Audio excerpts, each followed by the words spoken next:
ઓમ શ્રી પરમાત્મને નમઃ. શ્રીમદ ભગવદ્ ગીતાની યાત્રામાં આજે આપણે આવી પહોંચ્યા છે અધ્યાય 13 ક્ષેત્રજ્ઞ વિભાગ યોગના છેલ્લા શ્લોક પર, એટલે કે શ્લોક ક્રમાંક 34 પર. આજે 34મો શ્લોક અને પુષ્પિકા. હવે ભગવાન ક્ષેત્ર અને ક્ષેત્રજ્ઞના વિભાગને જાણવાનું ફળ બતાવીને પ્રકરણનો ઉપસંહાર કરે છે. આપણે સર્વપ્રથમ શ્લોકના માધ્યમથી જોઈએ ભગવાન શું કહે છે, અને પછી ગુજરાતી ભાષાંતર અને ટૂંકું વિવેચન સાધક સંજીવનીના માધ્યમથી જાણવાનો પ્રયત્ન કરીએ. શ્રી ભગવાન ઉવાચ ક્ષેત્ર ક્ષેત્રજ્ઞયોરેવમ અનંતરૈ ચક્ષુષા ભૂત પ્રકૃતિ મોક્ષૈ ચ યે વિદુર્યાન્તિ તે પરમ.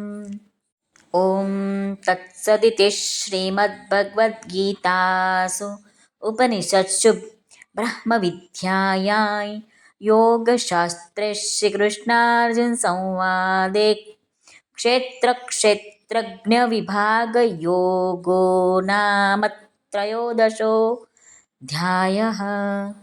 ઓમ શ્રી કૃષ્ણાર્પણમસ્તુ. આવી રીતે આપણે 13મો અધ્યાય આપણે કૃષ્ણને અર્પણ કરીએ છીએ. હવે આપણે આ શ્લોકનું ગુજરાતીમાં ભાષાંતર જોઈએ.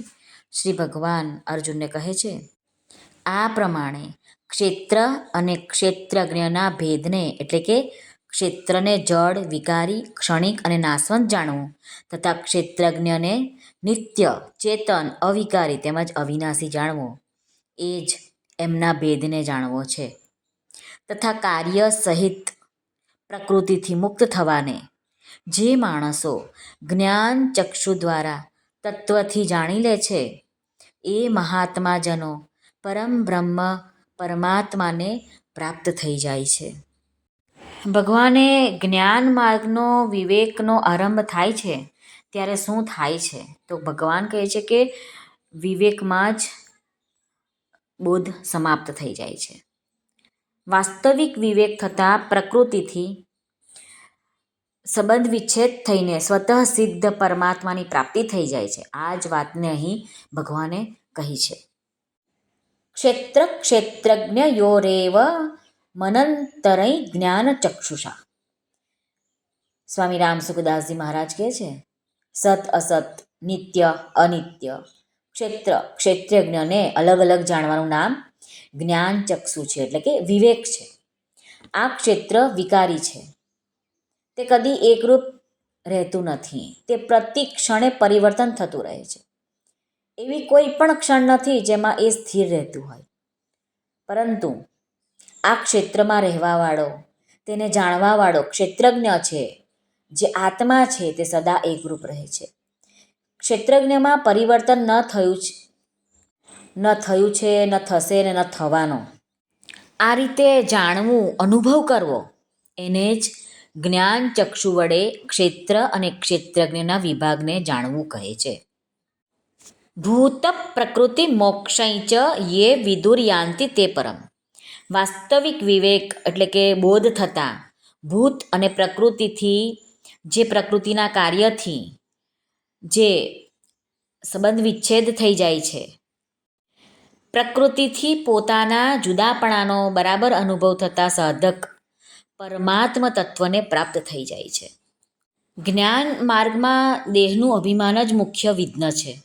આ વિઘ્નને દૂર કરવાને માટે ભગવાને આ જ અધ્યાયના આરંભમાં ઇદમ શરીરમ પદોથી શરીરને ક્ષેત્ર અને પોતાની છે પ્રકૃતિ, તે ક્ષેત્રજ્ઞની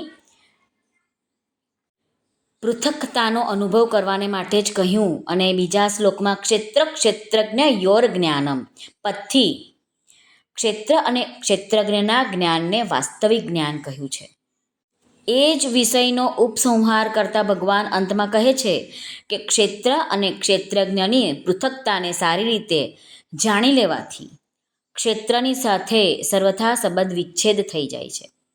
આગળ શ્લોકમાં ભગવાને કહ્યું ક્ષેત્રજ્ઞમ ચાપી મામ વૃદ્ધિ. આ પદોથી ક્ષેત્રજ્ઞની પરમાત્મા સાથે એકતા બતાવી અને અહીં ક્ષેત્રની સમષ્ટિ સંસારની સાથે એકતા બતાવી રહ્યા છે. બંનેનું કારણ એ જ છે કે ક્ષેત્રજ્ઞ અને પરમાત્માની અભિન્નતા બતાવવાનું જ કારણ છે. જેવી રીતે કોઈ મકાનમાં ચારે તરફ અંધારું છે, સ્વામી રામસુખદાસજી દૃષ્ટાંત આપે છે કે મકાનમાં ચારે તરફ અંધારું છે, કોઈ કહી દે છે કે મકાનમાં પ્રેતો રહે છે, તો એમાં પ્રેતો દેખાવા લાગી જાય છે, એટલે કે પ્રેત હોવાનો વહેમ થઈ જાય છે. પરંતુ કોઈ સાહસિક પુરુષ દ્વારા મકાનની અંદર જઈને પ્રકાશ કરવાથી અંધારું અને પ્રેત બંને દૂર થઈ જાય છે. અંધારામાં ચાલતી વખતે મનુષ્ય ધીરે ધીરે ચાલે છે કે ક્યાંક ઠોકર ન લાગી જાય, ક્યાંક ખાડો ન આવી જાય, તે પડી ન જાય, અને સાથે જ વીંછી, સાપ, ચોર વગેરેનો ભય પણ લાગેલો હોય છે. પરંતુ પ્રકાશ થતાં જે બધા જ ભય દૂર થઈ જાય છે. એવી જ રીતે સર્વત્ર પરિપૂર્ણ પ્રકાશ સ્વરૂપ પરમાત્માથી વિમુખ થતાં અંધકાર સ્વરૂપ સંસારની સ્વતંત્ર સત્તા બધે દેખાવા લાગી જાય છે અને જાત જાતના ભય સતાવા લાગે છે. પરંતુ જ્યારે વાસ્તવિક બોધ થઈ જાય અને સંસારની સ્વતંત્ર સત્તા નથી રહેતી અને બધા ભય દૂર થઈ જાય છે, એક પ્રકાશ સ્વરૂપ પરમાત્મા જ બાકી રહી જાય છે. અંધારાને દૂર કરવાને માટે તો પ્રકાશને લાવવો પડે છે. પરમાત્માને ક્યાંથી લાવવાના?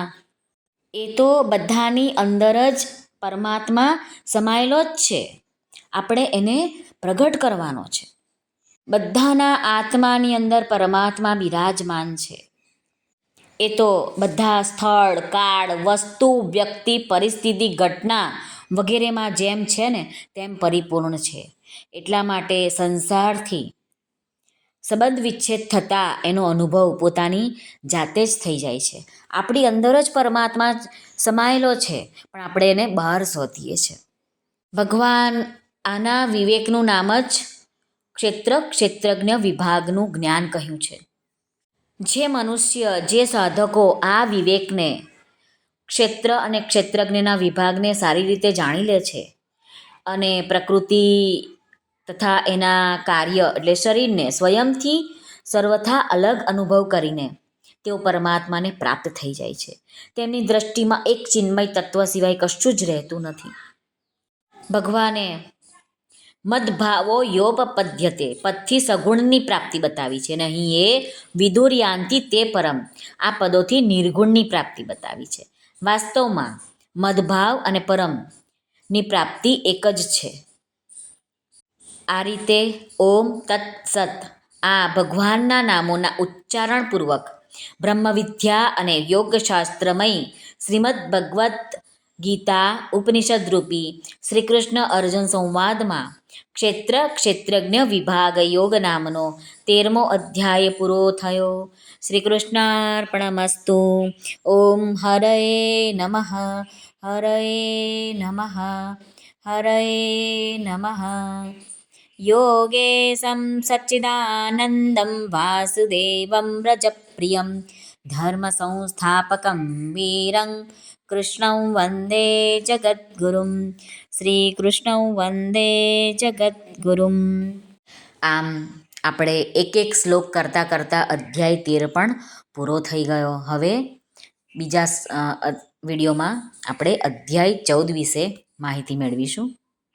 શ્રીમદ ભગવદ્ ગીતાની આ યાત્રા એક એક શ્લોકના માધ્યમથી આપણે છેક અધ્યાય 13 સુધી પહોંચી ગયા. હવે કાલથી આપણે અધ્યાય 14 પર પણ આવી જઈશું. એવી રીતે આપણી ગાડી, ટ્રેન ચાલતી જાય છે, ધીમી ગતિ છે પણ રોજ ચાલે છે, થોડું થોડું અંતર રોજ પૂરું કરે છે અને ભગવાનની પ્રાપ્તિ, પરમાત્માની પ્રાપ્તિ તરફ આગળ દોડી જઈ રહી છે આપણી ટ્રેન. બધા બેસી જાઓ અને પહોંચી જાઓ પરમાત્માના તત્વ સુધી. આ યાત્રા માર્ચ 2024થી શરૂ થઈ છે અને આજે 2026 જાન્યુઆરી શરૂ થઈ ગઈ છે. હજુ પણ કેટલાય દિવસો સુધી, કેટલાય મહિનાઓ સુધી આ યાત્રા ચાલશે. હજુ પણ સમય છે. બેસી જાઓ. તમારા મિત્રોને જણાવો કે આ ગાડી જઈ રહી છે, એમાં બેસી જાઓ. મફત છે અને વિનામૂલ્યે આ જાત્રા કરવાની છે અને ગીતા જ્ઞાન ગંગામાં નાહવાનું છે, પુણ્યનું ફળ ભેગું કરવાનું છે. કરી લો. શ્રી કૃષ્ણ અર્પણમસ્તુ. સર્વને ભાવથી જય શ્રી કૃષ્ણ. રાધે રાધે. હરિઓમ તત્સત. જય ગુરુદેવ દત્ત. જય સ્વામિનારાયણ. જય માતાજી. નમઃ પાર્વતે પતે. હર હર મહાદેવ. હર સિદ્ધેશ્વર મહાદેવની જય. આજના આનંદની જય. સર્વનું કલ્યાણ થાઓ, સર્વનું કલ્યાણ થાઓ, સર્વનું કલ્યાણ થાઓ.